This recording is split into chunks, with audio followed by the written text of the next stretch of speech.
నమస్కారం ETV news కి స్వాగతం ఈనాటి ముఖ్యాంశాలు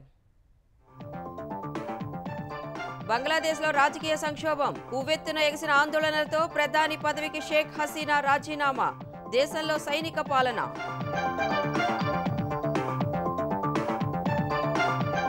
దేశం విడిచిన షేక్ హసీనా భారత్ నుంచి లండన్ వెళ్లేందుకు ప్రయత్నాలు సరిహద్దుల్లో హై అలర్ట్ ప్రకటించిన కేంద్ర ప్రభుత్వం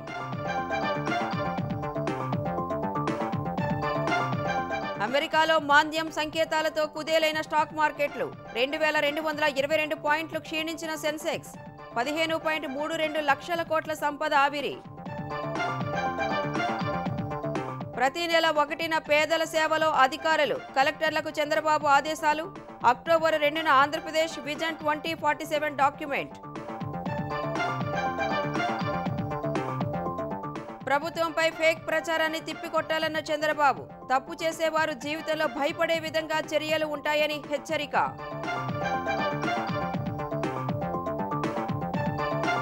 అమెరికాలో రేవంత్ రెడ్డి పెట్టుబడుల వేట హైదరాబాద్లో కార్యకలాపాల విస్తరణకు కాగ్నిజెంట్ సుముఖత 15,000 మందికి ఉద్యోగాలు పార్టీ మారిన ఎమ్మెల్యేల అనర్హతకు బీఆర్ఎస్ ముమ్మర ప్రయత్నాలు ఢిల్లీలో న్యాయ నిపుణులతో కేటీఆర్ చర్చలు నెలలోనే తేలిపోతుందని ధీమా కృష్ణానదిలో కొనసాగుతున్న ప్రవాహం నాగార్జున సాగర్ 16 గేట్లు ఎత్తిన అధికారులు దిగువకు పరుగులు పెడుతున్న జలాలు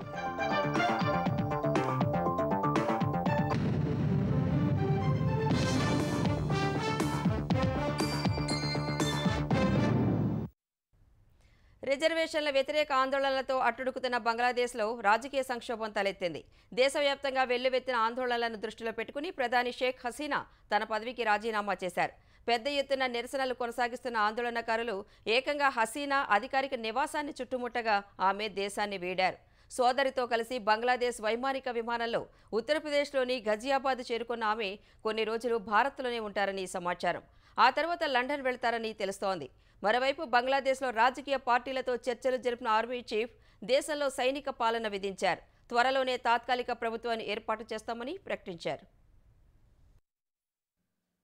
పాకిస్తాన్ నుంచి విముక్తి కోసం పోరాడిన వారి కుటుంబ సభ్యులకు ఉద్యోగాల్లో 30% రిజర్వేషన్ల అంశం ఆ దేశాన్ని ఏకంగా భారీ సంక్షోభంలోకి నెట్టింది రిజర్వేషన్లకు వ్యతిరేకంగా బంగ్లాదేశ్లో నెల రోజులుగా జరిగిన ఆందోళనలు ఏకంగా ప్రధాని షేక్ హసీనా ప్రభుత్వానికే ఎసరు తెచ్చాయి జూలై నుంచి జరిగిన హింసాత్మక ఆందోళనల్లో 300 మందికి పైగా ప్రాణాలు కోల్పోగా ఆదివారం మరింత తీవ్ర రూపు దాల్చాయి రిజర్వేషన్ల వ్యతిరేక ఆందోళనకారులు అధికార అవామీ లీగ్ పార్టీ కార్యకర్తల మధ్య జరిగిన ఘర్షణల్లో ఆదివారం ఒక్కరోజే 100 మంది ప్రాణాలు కోల్పోయారు వారిలో 14 మంది పోలీసులు కూడా ఉన్నారు హింసాత్మక ఘటనలు మరింత తీవ్రమయ్యాయి పలు చోట్ల జరిగిన ఘర్షణల్లో 6 ప్రాణాలు కోల్పోయారు చివరకు రిజర్వేషన్ల విషయంలో ప్రధాని షేక్ హసీనా రాజీనామా చేయాలన్న ఏకైక డిమాండ్తో ఆందోళనకారులు ఏకంగా ఆమె అధికారిక నివాసాన్ని ముట్టడించారు వేలాది మంది ప్రధాని అధికారిక నివాసంలోకి చొచ్చుకెళ్లి విధ్వంసం సృష్టించారు అందులో ఉన్న వస్తువుల నుంచి కూరగాయల వరకు అన్నింటినీ ఎత్తుకెళ్లిపోయారు బంగ్లాదేశ్ జాతిపిత షేక్ ముజిబుల్ రెహమాన్ విగ్రహం పైకెక్కి దానిని ధ్వంసం చేసే ప్రయత్నం చేశారు తర్వాత పార్లమెంటు బంగ్లాదేశ్ ప్రధాన న్యాయమూర్తి నివాసంలోనూ దాడులకు తెగబడ్డారు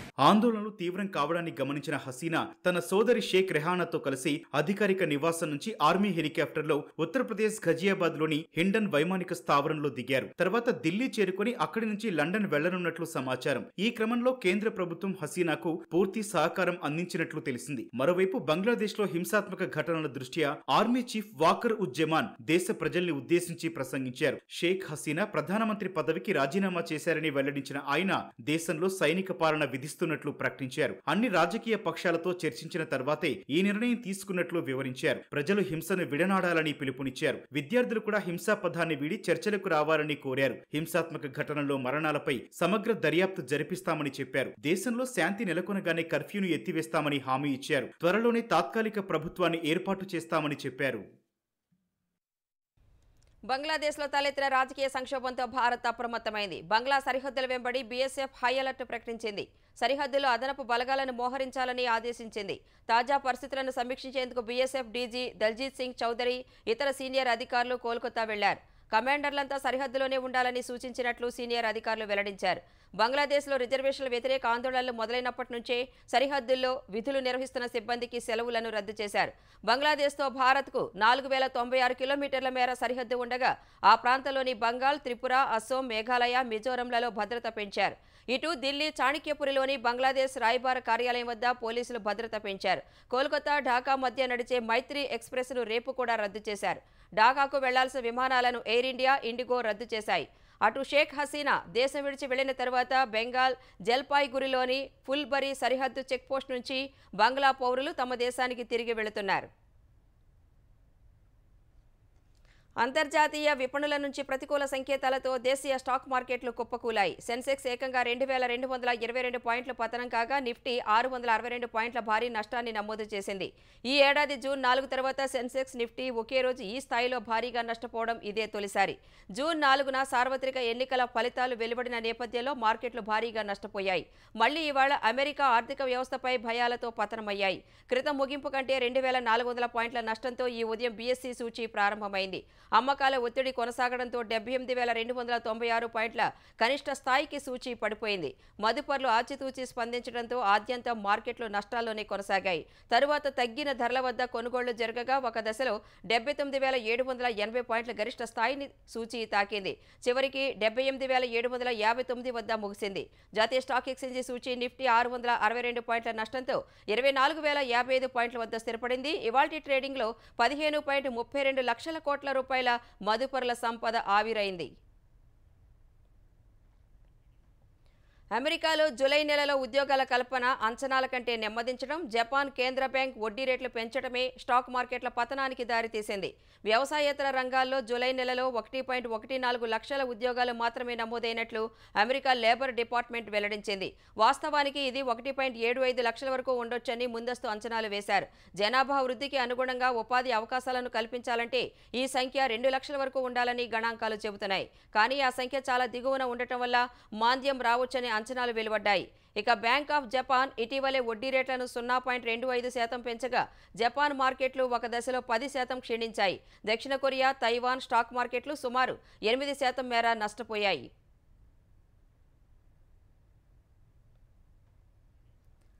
గత ప్రభుత్వ అస్తవ్యస్త విధానాలతో దెబ్బతిన్న ఆంధ్రప్రదేశ్ బ్రాండ్ను నిలబెట్టుకునేలా పనిచేయాలని కలెక్టర్లకు ముఖ్యమంత్రి చంద్రబాబు సూచించారు. ప్రతి 1వ తేదీన పేదల సేవలో అధికారులు పాల్గొనాలని ఆదేశించారు. అక్టోబర్ 2న ఆంధ్రప్రదేశ్ విజన్ డాక్యుమెంట్ 2047ను విడుదల చేస్తామని ప్రకటించారు. తప్పులు చేసేవారు జీవితంలో మళ్లీ తప్పు చేయాలంటే భయపడేలా చర్యలు తీసుకుంటామని హెచ్చరించారు. రాజధాని పరిధిలోని R5 జోన్లో ఇళ్ల స్థలాల లబ్ధిదారులకు వారి సొంత ప్రాంతాల్లోనే స్థలాలు ఇస్తామని సీఎం వెల్లడించారు. ఆంధ్రప్రదేశ్ సచివాలయంలో సీఎం చంద్రబాబు నేతృత్వంలో కలెక్టర్ల కాన్ఫరెన్స్ నిర్వహించారు. ఉప ముఖ్యమంత్రి పవన్ కళ్యాణ్, మంత్రులు, ఉన్నతాధికారులు హాజరు కాగా శాఖల వారీగా సమీక్ష నిర్వహించారు. ప్రజా సమస్యల పరిష్కారం కోసం వచ్చే ఎమ్మెల్యేలను గౌరవించాల్సిందేనని కలెక్టర్లకు సూచించారు. ప్రజా సమస్యల్ని నిబంధనల కోణంలోనే కాకుండా మానవీయ కోణంలోనూ పరిష్కరించాలని కోరారు. ఇకపై ఆకస్మిక తనిఖీలకు వస్తానన్న ముఖ్యమంత్రి కలెక్టర్లు కూడా క్షేత్రస్థాయికి వెళ్లాలన్నారు. ఆంధ్రప్రదేశ్ పునర్నిర్మాణంలో కలెక్టర్లదే కీలక బాధ్యతని చంద్రబాబు స్పష్టం చేశారు. అక్టోబర్ 2న ఏపీ విజన్ డాక్యుమెంట్ 2047ను విడుదల చేస్తామన్న ఆయన జిల్లా స్థాయిలోనూ విజన్ డాక్యుమెంట్లు సిద్ధం చేసుకోవాలన్నారు. ప్రతి నెల 1వ తేదీన ప్రజల సేవకు కదలాలని అధికారులకు ఉద్బోధించారు. ఎవ్రీ మంత్ మొదటి తారీఖున పేదల సేవలో అనే కార్యక్రమం కింద మనం అనుసంధానం కావాలి. అంటే ఒక పూర్ మ్యాన్ చూసినప్పుడు వాడి పరిస్థితులు మనం అధ్యయనం చేసుకుంటే మీ మైండ్లో పనిచేస్తుంది. ఏం చేస్తే పేదరికం పోతుందో మీరు ఆలోచించాలి. సామాజిక న్యాయంపై అంతా దృష్టి పెట్టాలని కలెక్టర్లకు సీఎం సూచించారు. గౌడ కులానికి మద్యం దుకాణాలు రిజర్వ్ చేసి వారి కుటుంబాలను ఆదుకుంటామని స్పష్టం చేశారు. చేనేతలకు ఆధునిక పరికరాలు అందించి చేయూతనివ్వాలని భావిస్తున్నట్లు తెలిపారు. పౌర సరఫరాలకు సంబంధించి పాత విధానమే బాగుందని తెలిపారు. ధాన్యం కొనుగోలు చేసిన 48 గంటల్లో రైతులకు డబ్బులు చెల్లించాలని స్పష్టం చేశారు. ఎండియు వాహనాల కోసం నెలకు 10 నుంచి 15 కోట్లు వృధాగా ఎందుకు ఖర్చు చేస్తున్నారని ప్రశ్నించారు. ఎండియు వాహనాల్లో బియ్యం రీసైక్లింగ్ చేసేలా దొంగల చేతి చేతికే తాళాలిచ్చారని అన్నారు. ఎక్కడికి వెళ్లినా ప్రజలు పెద్ద ఎత్తున ఫిర్యాదులు చేస్తున్నారని, ఈ ఫిర్యాదుల్లో ఎక్కువ భూ కబ్జాలపైనే ఉన్నాయని చంద్రబాబు చెప్పారు. బైఫర్కేషన్ నుంచి కంటే కూడా 2019-24 అడ్మినిస్ట్రేషన్ వల్ల చాలా నష్టపోయాం. నేను పార్టీ ఆఫీస్కి వెళ్తే 3 గంటలు నాన్ స్టాపబుల్ పిటిషన్లు తీసుకుంటే ఒక 4,000 నుంచి 5,000 పిటిషన్లు వచ్చాయి. 5,000 పిటిషన్లో సగం పిటిషన్లు ల్యాండ్ రిలేటెడ్ ఇష్యూస్ వచ్చాయి. అంటే భూ సమస్యలే 50%. ఇది సివిలైజ్డ్ వరల్డ్ ఎవరు క్షమించరు. ఇవన్నీ అలాంటివి చేశారు. ఇవన్నీ కూడా మేము మిమ్మల్ని కోరేది ఒకటే కోరుతున్నాం, అవన్నిటికీ ఫుల్ స్టాప్ పెట్టాల్సిన అవసరం ఉంది.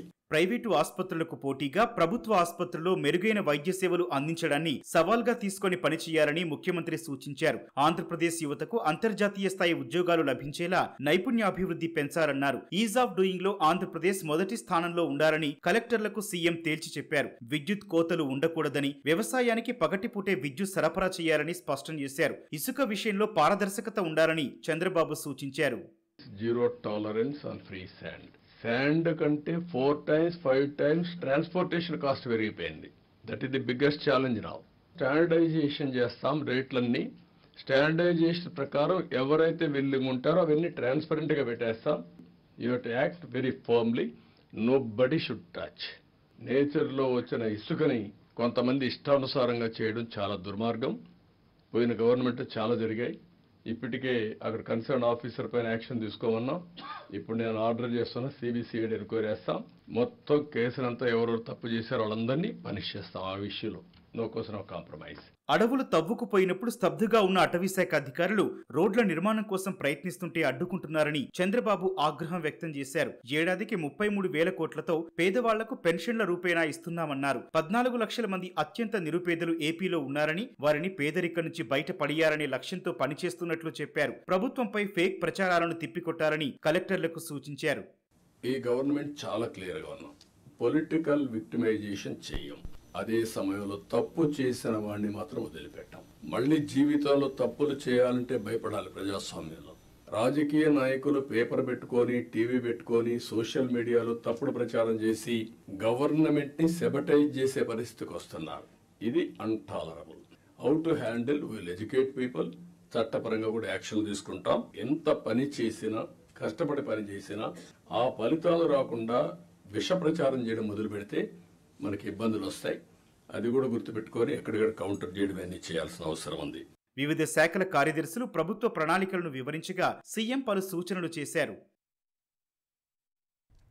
వ్యవస్థలను బలోపేతం చేసి కాపాడటానికే తాము ప్రభుత్వం ఏర్పాటు చేశామని ఏపీ ఉప ముఖ్యమంత్రి పవన్ కళ్యాణ్ కలెక్టర్లకు సూచించారు. 97% స్ట్రైకింగ్ రేటుతో ఏర్పడిన ఎన్డీఏ సర్కార్ జవాబుదారీతనం ఉన్న ప్రభుత్వమని తెలిపారు. రాష్ట్రం మొత్తం మీద ఒకే రోజు 13,326 గ్రామ పంచాయతీల్లో గ్రామ సభల ద్వారా తీర్మానాలు చేసి గ్రామాలను బలోపేతం చేస్తామన్నారు. గ్రామాల్లో సాలిడ్ మేనేజ్మెంట్ అమలు చేస్తున్నట్లు తెలిపారు. పిఠాపురంలో ద్రవ వ్యర్థాల నిర్వహణను పైలట్ ప్రాజెక్టుగా చేపడుతున్నట్లు వివరించారు. కొత్త రోడ్లు వేయడం, ఉన్న రోడ్లు బాగు చేయడం తమ ప్రభుత్వ లక్ష్యమన్నారు. గుంటూరు, కర్నూలు, పశ్చిమ గోదావరిలో అటవీ విస్తీర్ణం పెంచే ప్రయత్నం చేస్తున్నట్లు చెప్పారు. రాజ్యాంగం ఎంత గొప్పగా ఉన్నా దాన్ని అమలు చేసేవారు సరిగా లేకపోతే ఆ వ్యవస్థ పనిచేయదన్నారు. బలహీనమైన రాజ్యాంగం ఉన్నా ప్రజల కోసం పనిచేసేవారు ఉంటే ఆ వ్యవస్థ ఖచ్చితంగా పనిచేస్తుందని అన్నారు. అనుభవం ఉన్న చంద్రబాబు, నేర్చుకోవాలనుకునే తమలాంటి వారు కలిసి వ్యవస్థలను ముందుకు తీసుకువెళ్తామన్నారు. చంద్రబాబు విజన్ను తాము ముందుకు తీసుకువెళ్తామని పవన్ తెలిపారు.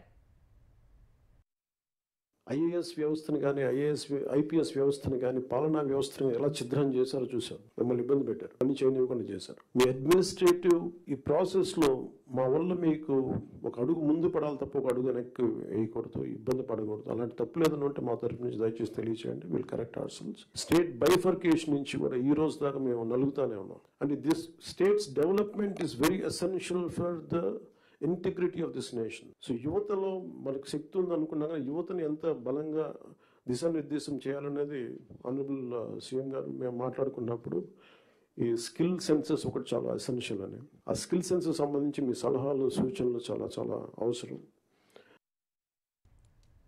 ప్రముఖ ఐటీ కంపెనీ కాగ్నిజెంట్ హైదరాబాద్లో విస్తరణకు ముందుకొచ్చింది. సుమారు 15,000 మందికి ఉద్యోగాలు కల్పించేలా దాదాపు 10 లక్షల చదరపు అడుగుల విస్తీర్ణంలో హైదరాబాద్లో కొత్త సెంటర్ ఏర్పాటు చేయనున్నట్లు ప్రకటించింది. అమెరికాలో పర్యటిస్తున్న సీఎం రేవంత్ రెడ్డి బృందం న్యూయార్క్లో కాగ్నిజెంట్ సీఈఓ రవికుమార్ బృందంతో సమావేశమైంది. గతేడాది సీఎం బృందం దావోస్ పర్యటన సందర్భంగానే కొత్త సెంటర్ ఏర్పాటుపై ప్రాథమిక చర్చలు జరిగాయి. ఐటీ రంగానికి మరింత అనుకూలమైన వాతావరణం కల్పించేందుకు తమ ప్రభుత్వం కృతనిశ్చయంతో ఉందని రేవంత్ రెడ్డి తెలిపారు. కాగ్నిజెంట్ కొత్త సెంటర్ ఏర్పాటుతో ప్రపంచ దిగ్గజ కంపెనీలు హైదరాబాద్ను తమ ప్రధాన గమ్యస్థానంగా ఎంచుకుంటాయని అభిప్రాయపడ్డారు. తెలంగాణలోని ద్వితీయ శ్రేణి నగరాల్లోనూ ఐటీ సేవలు విస్తరించాలని సీఎం కోరగా కంపెనీ ప్రతినిధులు సానుకూలంగా స్పందించారు. హైదరాబాద్లో కంపెనీ విస్తరించడం సంతోషంగా ఉందని కాగ్నిజెంట్ సీఈఓ ఎస్ రవికుమార్ అన్నారు. తాము ఏర్పాటు చేసే నూతన సెంటర్ ఐటీ సేవలతో పాటు కన్సల్టింగ్లోనూ ఆధునిక పరిష్కారాలను అందిస్తుందన్నారు. తెలంగాణ స్కిల్ వర్సిటీ చైర్మన్గా ఆనంద్ మహీంద్రా వ్యవహరిస్తారని ముఖ్యమంత్రి రేవంత్ రెడ్డి వెల్లడించారు. అమెరికా పర్యటనలో ఉన్న సీఎం న్యూజెర్సీలో జరిగిన ఓ కార్యక్రమంలో పాల్గొన్నారు. తెలంగాణ స్కిల్ యూనివర్సిటీ చైర్మన్గా ఉండేందుకు ఆనంద్ మహీంద్రా అంగీకరించారని, కొద్ది రోజుల్లోనే ఆయన బాధ్యతలు స్వీకరిస్తారని సీఎం తెలిపారు. తెలంగాణ యువతను ప్రపంచంలోనే ఉత్తమ నైపుణ్యం కలిగిన వారిగా తీర్చిదిద్దాలనే లక్ష్యంతో ప్రభుత్వ ప్రైవేటు భాగస్వామ్యంతో ఏర్పాటు చేసిన తెలంగాణ స్కిల్ యూనివర్సిటీ భవనానికి రంగారెడ్డి జిల్లా బేగరికంచే వద్ద శంకుస్థాపన చేసినట్టు సీఎం గుర్తు చేశారు. ఈ యూనివర్సిటీలో 17 రకాల కోర్సుల్లో ప్రతి ఏడాది 20,000 మంది విద్యార్థులకు శిక్షణ ఇచ్చి సర్టిఫికేట్ ఇవ్వడం సహా ఆయా కంపెనీలో ఉద్యోగ ఉపాధి అవకాశాలు కూడా కల్పించే ఏర్పాట్లు చేస్తున్నట్లు తెలిపారు. భవిష్యత్తులో ఏడాదికి 1,00,000 మందికి శిక్షణ విజయ విధంగా స్కిల్ వర్సిటీని విస్తరించనున్నట్లు రేవంత్ రెడ్డి స్పష్టం చేశారు. బేగరికంచెలో సొంత భవనం పూర్తయ్యే వరకు గచ్చిబౌలిలోని engineering staff college of India ESCI భవనంలో స్కిల్ యూనివర్సిటీ కార్యకలాపాలు కొనసాగుతాయని వివరించారు. అసెంబ్లీ ఎన్నికల్లో కారు గుర్తుపై గెలిచి కాంగ్రెస్లో చేరిన ఎమ్మెల్యేల అనర్హత విషయంలో న్యాయపరమైన చర్యలు చేపట్టేందుకు బీఆర్ఎస్ ప్రయత్నాలు ముమ్మరం చేసింది. ఈ మేరకు బీఆర్ఎస్ కార్యనిర్వాహక అధ్యక్షుడు కేటీఆర్ ఢిల్లీలోని పలువురు ప్రముఖ న్యాయ కోవిదులతో చర్చలు జరిపారు. పలువురు నాయకులతో కలిసి రాజ్యాంగ నిపుణులతో సమావేశమైన కేటీఆర్ 3 ఎమ్మెల్యేల అనర్హతకు సంబంధించి హైకోర్టులో వేసిన పిటిషన్, ఎమ్మెల్యేలపైన స్పీకర్కు చేసిన ఫిర్యాదు, వాటికి సంబంధించిన పత్రాలను వారికి అందజేశారు. ఈ విషయంలో సుప్రీంకోర్టు మార్గదర్శకాలు స్పష్టంగా ఉన్నందున హైకోర్టు సైతం ఎక్కువ కాలం వాయిదా వేసే అవకాశం లేదని న్యాయ నిపుణులు కేటీఆర్ బృందానికి తెలిపారు. ఈ అంశంపై త్వరలోనే సుప్రీంకోర్టును ఆశ్రయిస్తామని భేటీ తర్వాత కేటీఆర్ తెలిపారు. హైకోర్టు లేదా సుప్రీంకోర్టు ద్వారా నెల రోజుల్లో పార్టీ మారిన ఎమ్మెల్యేలపైన అర్హత వేటు అంశం తేలిపోతుందని కేటీఆర్ అన్నారు. తెలంగాణలో ఉప ఎన్నికలు తప్పవని, పార్టీ మారిన ఎమ్మెల్యేలకు ప్రజాక్షేత్రంలోనే బుద్ధి చెబుతామని కేటీఆర్ స్పష్టం చేశారు. తెలంగాణ వ్యాప్తంగా పాఠశాలల పరిశుభ్రత కోసం ప్రభుత్వం నిధులను మంజూరు చేసింది. అమ్మ ఆదర్శ పాఠశాల కమిటీలకు పాఠశాలలోని పరిశుభ్రత బాధ్యతలను అప్పగించింది. విద్యార్థుల సంఖ్య ఆధారంగా గ్రాంటును మంజూరు చేస్తూ విద్యాశాఖ ముఖ్య కార్యదర్శి బుర్రా వెంకటేశం ఆదేశాలు జారీ చేశారు. 1 నుంచి 30 మందిలోపు విద్యార్థులు ఉన్న పాఠశాలలకు నెలకు 3,000, 31 నుంచి 100 మంది విద్యార్థులు ఉన్న పాఠశాలలకు 6,000 గ్రాంటును కేటాయించింది. 101 నుంచి 250 మంది వరకు 8,000, 251 నుంచి 500 మందిలోపు విద్యార్థులు ఉన్న స్కూళ్లకు 12,000 నిధుల విడుదలకు ఆదేశాలు జారీ చేసింది. 501 నుంచి 750 మంది విద్యార్థులు ఉంటే 15,000 రూపాయలు, 750 మంది కంటే అధికంగా విద్యార్థులు ఉంటే నెలకు 20,000 చొప్పున ఇవ్వనున్నట్లు ఉత్తర్వుల్లో పేర్కొంది. ఈ డబ్బును అమ్మ ఆదర్శ పాఠశాల కమిటీల బ్యాంకు ఖాతాల్లో వేయనున్నట్లు తెలిపింది. ప్రభుత్వ పాఠశాలల్లో నాణ్యత లేని భోజనం పెడుతున్నారని బీఆర్ఎస్ కార్యనిర్వాహక అధ్యక్షుడు కేటీఆర్ ఆగ్రహం వ్యక్తం చేశారు. నిజామాబాద్ జిల్లా కొత్తపల్లి పాఠశాలలో పిల్లలకు కారం మెతుకులతో భోజనం పెట్టడంపై ఆవేదన తెలిపారు. ఈ మేరకు సామాజిక మాధ్యమం ఎక్స్లో పోస్టు పెట్టిన కేటీఆర్ ప్రభుత్వ పాఠశాలలో విద్యార్థులకు పౌష్టికాహారం అందించడంలో కాంగ్రెస్ సర్కార్ విఫలమవుతోందన్నారు. పిల్లలకు ఇలాంటి ఆహారం అందిస్తారా అని ప్రభుత్వాన్ని ప్రశ్నించారు. పిల్లలకు మంచి భోజనం పెట్టకపోగా కేసీఆర్ ప్రభుత్వం ప్రారంభించిన అల్పాహార పథకాన్ని రద్దు చేయడం ఏంటని అడిగారు. ప్రభుత్వ బడుల్లో పెడుతున్న భోజనంపై సమీక్షించాలని సీఎస్ శాంతికుమారిని కేటీఆర్ కోరారు. రైతులందరికీ రుణమాఫీ చేయకుండా కాంగ్రెస్ ప్రభుత్వం సాకులు వెతుకుతోందని మాజీ మంత్రి సింగిరెడ్డి నిరంజన్ రెడ్డి ఆక్షేపించారు. ఇప్పటికీ గ్రామాల్లో చాలా మంది రైతులకు పంట రుణాలు మాఫీ కాలేదని ఆరోపించారు. రుణమాఫీ మొత్తం చేసినట్లు ప్రభుత్వం చెబుతోంది, కానీ ఎంతమందికి మాఫీ చేశారని లెక్కలు మాత్రం చెప్పటం లేదని విమర్శించారు. రుణమాఫీ కాని లబ్ధిదారులు వాట్సాప్ ద్వారా 8374852619కి వివరాలు పంపాలని సూచించారు. వాటిని అనుభవజ్ఞులు పరిశీలిస్తారని, బీఆర్ఎస్ తరపున ప్రభుత్వం దృష్టికి తీసుకువెళతామని నిరంజన్ రెడ్డి చెప్పారు. మీరు ఇచ్చేది ఇచ్చేకాడికి ఇచ్చి ఇగో మొత్తం సంఖ్య ఇది, మేము ఇంత ఇవ్వగలుగుతున్నాం, మిగతాది ఫలానా టైంకి ఇస్తామని చెప్పలేరే. ఆ ఏడువరే ఎప్పుడు మొత్తానికి మొత్తం ఇచ్చినట్లు ఉల్టా దబాయించి మాట్లాడతారు. రైతులు సంబరాలు చేసుకుంటున్నారు. మరి ఏడ సంబరాలు? బ్యాంకుల కాడ లైన్లలో కొలువు తీరి ఉండడం సంబరమా? తెలంగాణ రైతాంగానికి ఒక విజ్ఞప్తి చేస్తా ఉన్నాం. మీరు అర్హులై ఉండి మాఫీ లిస్ట్ లో మీది రాకపోతే మేము ఒక నంబర్ ఇస్తున్నాం మీకు, వాట్సాప్ నంబర్ ఇది. మీరు ఈ వాట్సాప్ కు మీ లోన్ వివరాలు, ఏ బ్యాంకు, ఏ ఊరు, సర్వే నంబరు, పట్టదారు పాస్బుక్ మీరు వివరాలు పెట్టండి. ఈ మొత్తం వివరాలను కలిపి మళ్ళీ మేము రాష్ట్ర ప్రభుత్వం వద్ద మాట్లాడతాం. దొంగతనం చేశారనే నెపంతో దళిత మహిళను షాద్నగర్ పోలీస్ స్టేషన్లో దారుణంగా కొట్టిన ఘటనలో డిటెక్టివ్ ఇన్స్పెక్టర్ రామిరెడ్డి 5 కానిస్టేబుళ్లను సస్పెండ్ చేశారు. ఈ మేరకు సైబరాబాద్ సిపి అవినాష్ మహంతి ఉత్తర్వులు జారీ చేశారు. చోరీ కేసులో గత నెల 24న బాధితురాల్ని పిఎస్కు పిలిపించిన పోలీసులు ఆమెను తీవ్రంగా కొట్టినట్లు ఆరోపణలు వచ్చాయి. ఈ ఘటనపై విచారణ జరిపిన ఏసీపీ రంగస్వామి ఇచ్చిన నివేదిక ఆధారంగా డీఐ సహా 5 కానిస్టేబుళ్లను సైబరాబాద్ సిపి సస్పెండ్ చేశారు. మరోవైపు దీనిపై స్పందించిన బీఆర్ఎస్ ఎమ్మెల్యేలు, ఎమ్మెల్సీలు షాద్నగర్లో బాధితురాల్ని పరామర్శించారు. ఈ ఘటనపై వివరాలు అడిగి తెలుసుకున్న మాజీ మంత్రి సబితా ఇంద్రారెడ్డి బాధితురాలికి న్యాయం చేయాలని డిమాండ్ చేశారు. స్కిల్ కేసులో చంద్రబాబు బెయిల్ రద్దు చేయాలని ఏపీసీఐడీ దాఖలు చేసిన పిటిషన్పై విచారణను సుప్రీంకోర్టు 2 వారాలకు వాయిదా వేసింది. ఈ పిటిషన్ ఇవాళ జస్టిస్ బేలా ఎం త్రివేది, జస్టిస్ సతీష్ చంద్ర శర్మలతో కూడిన ధర్మాసనం ముందు విచారణకు వచ్చింది. ఈ విచారణలో ప్రభుత్వం తరపున న్యాయవాది మారినట్లు న్యాయవాది సిద్ధార్థ లూత్రా కోర్టుకు తెలిపారు. ప్రభుత్వం నుంచి తగిన సూచనలు తీసుకోవాల్సి ఉన్నందున విచారణను వాయిదా వేయాలని కోరారు. ఈ మేరకు ధర్మాసనం తదుపరి విచారణ 2 వారాలకు వాయిదా వేసింది.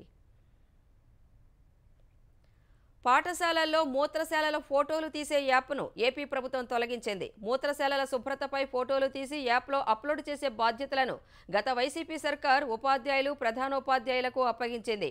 దీనిపై అసహనం వ్యక్తం చేసిన ఉపాధ్యాయ సంఘాలు బోధనేతర బాధ్యతల నుంచి టీచర్లను తప్పించాలని పలుమార్లు కోరినా జగన్ సర్కార్ పట్టించుకోలేదు. తమ సమస్యలను ప్రస్తుత కూటమి ప్రభుత్వానికి ఉపాధ్యాయ సంఘాలు విన్నవించుకోగా మూత్రశాలల ఫోటోలు తీసే యాప్ను తొలగించింది. ఈ నిర్ణయంపై హర్షం వ్యక్తం చేసిన ఉపాధ్యాయ సంఘాలు సీఎం చంద్రబాబు, ఉప ముఖ్యమంత్రి పవన్ కళ్యాణ్, విద్యాశాఖ మంత్రి నారా లోకేష్కు కృతజ్ఞతలు తెలిపాయి. ఎగువ నుంచి కృష్ణమ్మ పరవళ్లు కొనసాగుతుండటంతో నాగార్జున సాగర్ నుంచి దిగువకు నీటిని విడుదల చేస్తున్నారు. ఈ ఉదయం నాగార్జున సాగర్ 6 గేట్లను ఎత్తిన అధికారులు తర్వాత మరో 10 గేట్లు ఎత్తి దిగువకు 1,63,000కు పైగా క్యూసెక్కుల నీటిని దిగువకు వదులుతున్నారు. 3 సార్లు సైరన్ మోగించి దిగువ ప్రాంతాల ప్రజలను అప్రమత్తం చేసిన అధికారులు కృష్ణమ్మకు జలహారతి ఇచ్చి గేట్లు ఎత్తారు. సాగర్ పూర్తిస్థాయి నీటి మట్టం 590 అడుగులు కాగా ప్రస్తుత నీటి మట్టం 584 అడుగులకు చేరింది. పూర్తి నీటి నిల్వ సామర్థ్యం 312.50 టీఎంసీలు కాగా ప్రస్తుత నీటి నిల్వ 295 టీఎంసీలు దాటింది. నాగార్జున సాగర్కు 3,23,000కు పైగా క్యూసెక్కుల వరద వస్తోంది. నాగార్జున సాగర్ నుంచి భారీగా నీరు వదిలినందున పులిచెంతల ప్రాజెక్టు గేట్లను కూడా ఎత్తి దిగువకు నీటిని వదులుతున్నారు. ఢిల్లీలోని రావూస్ కోచింగ్ సెంటర్ బేస్మెంట్ వరదల్లో చిక్కుకుని 3 సివిల్స్ అభ్యర్థులు చనిపోయిన ఘటనను సుప్రీంకోర్టు సుమోటోగా స్వీకరించింది. ఆ ఘటనపై వివరణ ఇవ్వాలని కేంద్రం ఢిల్లీ ప్రభుత్వాలకు నోటీసులు జారీ చేసింది.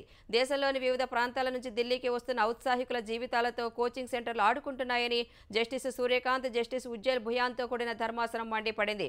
కోచింగ్ సెంటర్లు మృత్యుగదులుగా మారాయని పేర్కొంది.